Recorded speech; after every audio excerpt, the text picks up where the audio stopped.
Hey you guys, I am GwendolineYeo. This is my first YouTube video. And I want to talk to you about e-visas, but since it's my first YouTube video, I wanted to let you know who the heck I am and why the heck I'm doing this. My name, as I said, is GwendolineYeo, and I've been in the business for, gosh, a couple of decades. And a lot of people know me from Desperate Housewives. It was kind of like my big break, you know, and yeah, it was an awesome experience. And also Broken Trail with Robert Duvall sort of like gave me my start. And, you know, I've done guest stars on pretty cool shows like NCIS and Grey's Anatomy. So, yeah, it's been a blessing. And, with COVID, we all had to sort of figure out and work from home. And so, yeah, this is my gold room, and where I book work, do session work, including Star Wars, which I'm super proud of. I played Nalase in, gosh, Clone Wars? Was it Clone Wars? Yes. And then, and other stuff. So you can just Google me and see what I've done. I've been on Teenage Mutant Ninja Turtles, a lot of cartoons, things like that. Also done some like commercial campaigns and stuff like that. So, and yes, I'm sitting Buddha style, Asian style, but I'm actually sitting on a stool, and that's why you can see down there. But I always sit cross-legged. And this is my little pup, 7. Say hi. Okay, wow, that was a little inappropriate. So, why am I doing this? Because travel brings me joy, and I am not, I know people say you're an actress, some people saying I'm a multi-millionaire, or they think I'm a waitress. So I'm neither, but I wanted to still be able to travel. You know, I'm from Singapore originally, and I moved here when I was in 7th grade, and so I think that, you know, that Mark Twain quote where, you know, if we're able, you know, to travel, it's just very different, you know, it just opens your mind and heart and everything else. I've been to 50 states, but that will be, that was a bucket list.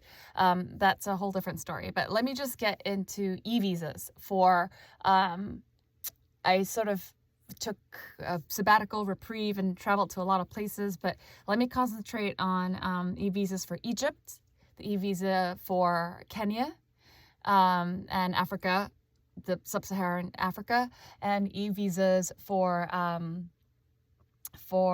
Turkey, and Israel and Palestine. So why those 5 countries? Let's just focus in. And I guess I want to talk to you more about each country, but let me just get to it now. So here goes. So basically for Egypt, and gosh, there's so much to say about it in terms of the threat level and being an American and all of that. But long story short, wherever you are in the world, I believe, but I'm just talking as an American here, that with the e-visa for Egypt, it is an absolute pain in the butt. And even somebody who, I wish I could quote, but I don't have his information, but even him who is American but is in Egypt, like he grew up, like not grew up there, he worked there, he does tours there and things like that. He was denied twice. So gosh, I wish I had like light shining this way, but it's behind me, it's a voice studio, what can I say? So I'm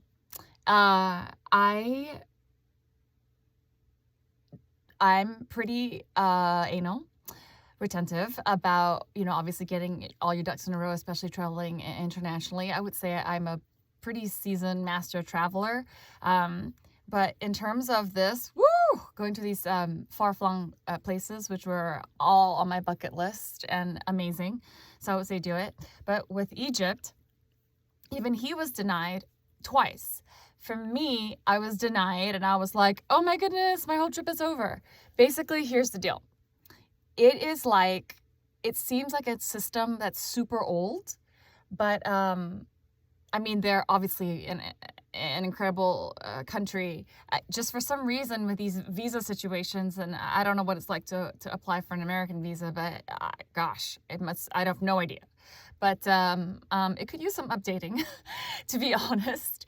But the long of the short is the actual visa application. If you are a superstar and rich, you know, that's up to you. If your travel agent says do, I think it's CBIT or CB, whatever it is, or these other independent companies, this is, by the way, only my opinion. When you feel they can do it for you, it'll cost you a lot more money. But if you want to pay, you know, for that a few $100s or even $1,000 to get that all set up, that's up to you.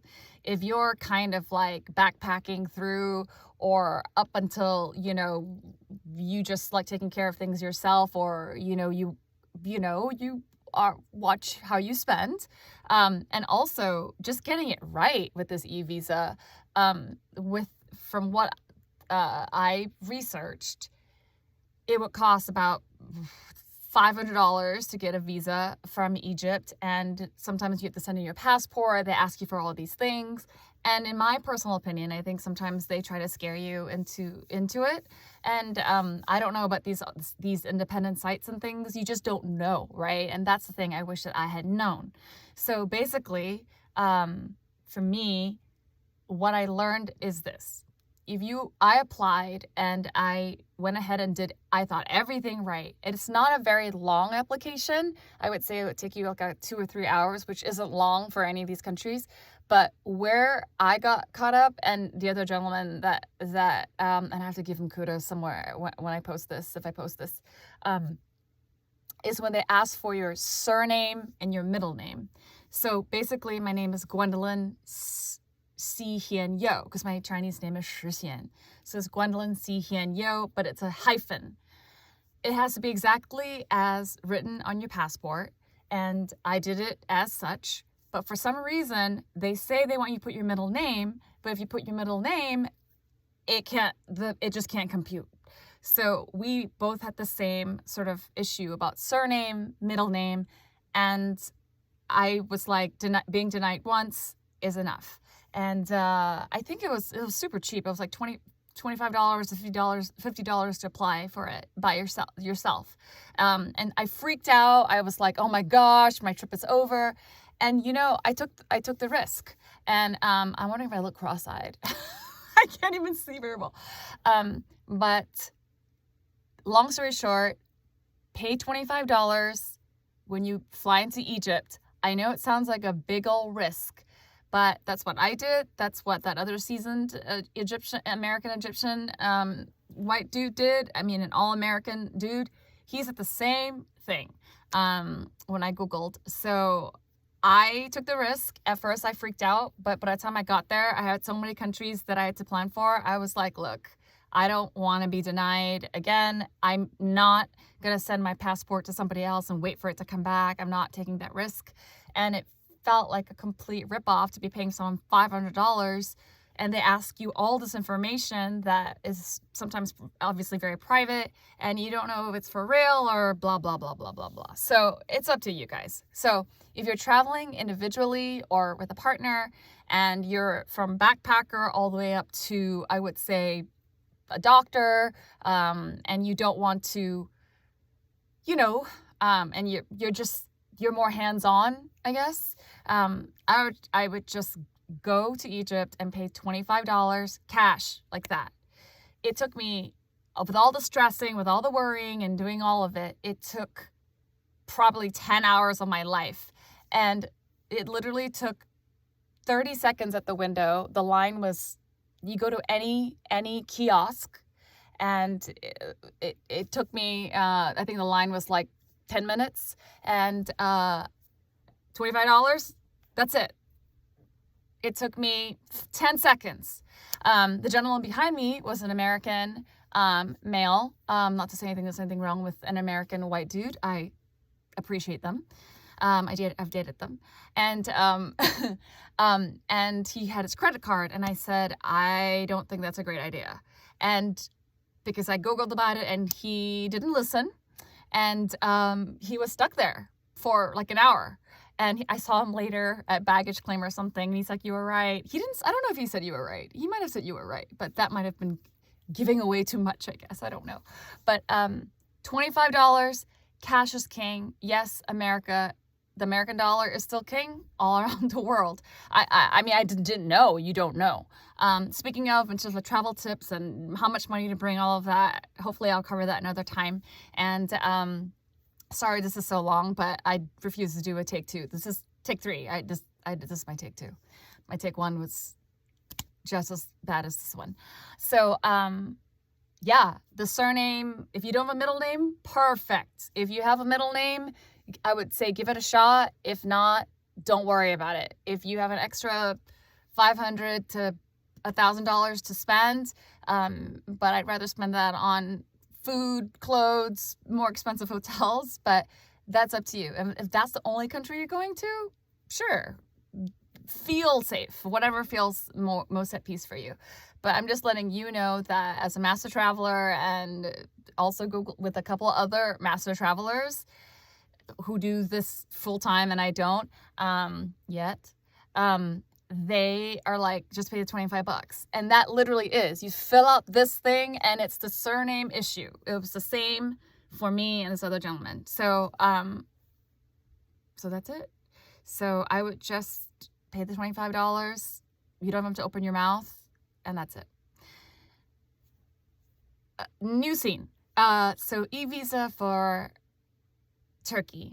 Now, I can only answer this. Oh, by the way, my dates of travel were the end of 2022 and the beginning of 2023. So this is after there was a terrorist attack, and I was like, oh my goodness, again, like, oh my gosh. And, you know, someone's going to sort of Muslim countries. Anyway, we can cover that later, but the way that they made it sound, I thought, oh my gosh, you know, with all these, you know, it's going to be so hard to get a travel visa to Turkey. And this was after the, actually, this was after the terrorist attack. So,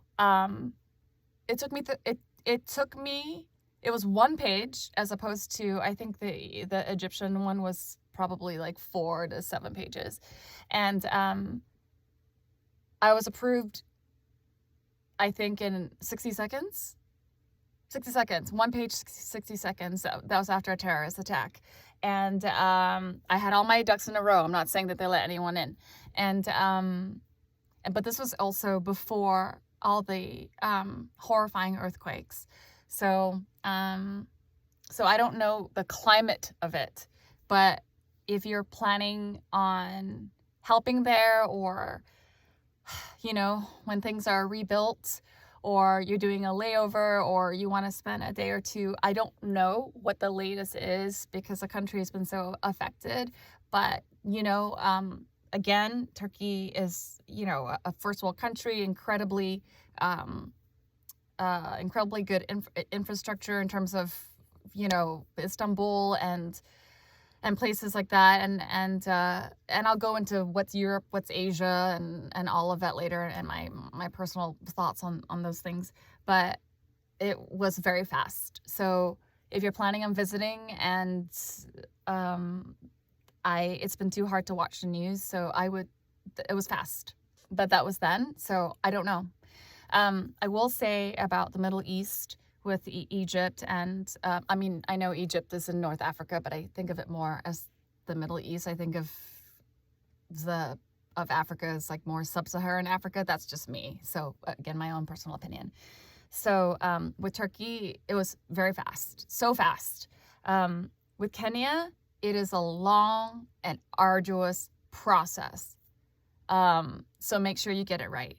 I would say it took me another like 2 or 3 hours, but because after the Egypt experience, I was like, let me get this like straight down to that. So it was more arduous because of the length of it. But by this time I memorized my passport number, dates of travel, everything else. So, and you will too. And again, if you're going to only one place, if you're going for a safari, etc., as I said, have your travel agents just take care of the whole shebang. That's up to you. And but I'm the kind of person that likes to not do like the big bus tours. I like to meet the people, eat the food, like kind of be more like on the ground versus like everything being all set up. but there are pros and cons to that. So with Kenya, it was super long, but it was more like homework more than it was like hard to get approved. It was just filling out everything. There's also like a secondary health form. And this is important to also note that even though they say that yellow fever is not required, because I was flying from Israel to Kenya. They asked for the yellow fever certificate. And I did not also know this, but you can't get it at your doctor's office. You have to go and pay for it. And it's kind of hefty. It's like $300 or $400. But I'll talk to you about Kenya later. But long story short, as long as you do everything diligently, there's nothing sort of out of the ordinary. This is, again, if you're sort of playing or sort of going all over and, you know, more complex situation. As I said, if you're doing safari, they're like, we can take care of it. Just let them take care of it. But it's usually quite pricey in terms of 10, 20 grand, you know, to start. And I know that's not people don't really have that kind of disposable income at hand. And I'll talk about how you can travel cheaper in Kenya, and not be afraid. So I would say that in terms of the health stuff, this is 2023. This is May, June 1st actually. So I would say that some of the older videos say like you don't need yellow fever, like some people didn't even look at the health stuff, but they do. And I don't think it's worth the risk for being like, you know, if you're going to Africa, like make sure you fill out the paperwork correctly. Am I super proud that I went? I was just traveling so many countries. It would cost me like so much money. I mean, for like $100 grand for all the countries that I went to, and I did it for much cheaper than that. And I'm really proud of that. So yeah, just be diligent and fill it out. And you should get approved within 24 hours or 48 hours. But middle name, last name. Oh, this is the most important thing about Kenya, I would say, is in terms of, well, what was confusing to me is they ask for where are you staying. Now, if you're going on safari, right, and you're staying at multiple locations, they say tent, but it still is a hotel, really. It's just tented. And there are places where you can stay where it's enclosed, and that's a whole different story. For Kenya, and also for, they'll ask you basically say you're going not as a work visa, not as a volunteer, unless you're volunteering. It's just in and out, one entry, one out. If you're visiting multiple countries, that's a different story. Like if you're going to Tanzania, and by the way, Tanzania is just below Kenya, and those are the two most popular safari areas. That's where the Serengeti is, and you know Chris Rock's voice on, I don't know, whatever Pixar movie or DreamWorks or whatever movie those cartoons were. You think I would know better? Yeah, it's popular because of the Great Migration. I can talk about that later, but it's like multiple in and out sort of situations. But once you get into you're a student, you're doing charity work, you're going to work there, it becomes very, very complicated. But as a tourist, just one-stop shop, or even for multiple, you're traveling throughout that area, you can get a visa for that little block of Eastern countries as well. Now, I only applied for the one visa. I transited through Ethiopia. And speaking of Ethiopia, there was a transit through Ethiopia. And because the layover was 14 hours, which was super terrifying, I will get into that later. But I didn't know this. I didn't notice because I've never had a 14-hour layover. But 14-hour layover, and check with the airlines, they are required to give you a hotel. Now, most people, think Ethiopia, layover, 14 hours, I'm going to hotel. Like, we don't know what this airport is like. However, I would say that instead of, if it's a 14-hour layover, by the time you get in, get your luggage, you have to apply for a visa when you're there to get into Ethiopia, get out, get on a bus, go to the hotel, whether you're traveling business class or coach, it's the same hotel. And I Googled it and it was like 1 star, 0 star, roaches, like the worst thing you could ever possibly think of. But you're like, I'm in Ethiopia. And I actually ended up, and I have been blessed enough to, you know, be in the first class lounge, business first class lounge in England, in Heathrow. And I mean, their showers, it's small, but their showers, like, I mean, I was like, whoa, this is, you know, bougie. In Ethiopia, I think because of the, again, my own personal opinion, because of the income disparity. If you're outside, sitting outside, and you're traveling coach, I don't know, that's a tough one. But I would suggest paying for the business class lounge, which is $100, I believe, American. They also have a hotel in there, and it was beyond my wildest dreams. It was better than the business class lounge in Heathrow. So for safety, if you're traveling, if you're a woman, if you're traveling by yourself, or, you know, and also all the rigmarole of all of that. And also there are it's a higher threat level in Ethiopia, not to say you shouldn't go.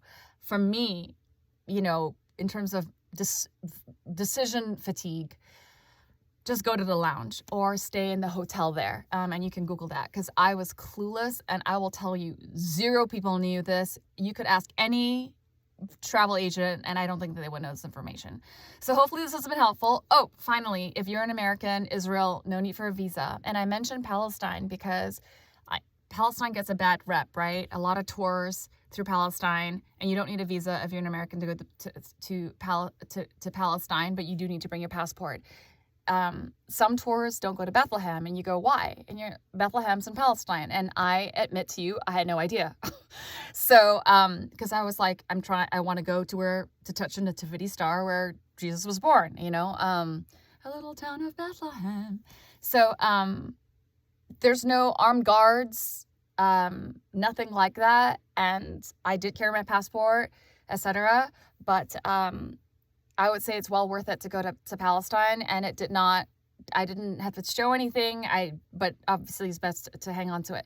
What I will say that's really important when you go to Israel, which I did not know at all, is they don't actually stamp your passport. They give you a card. And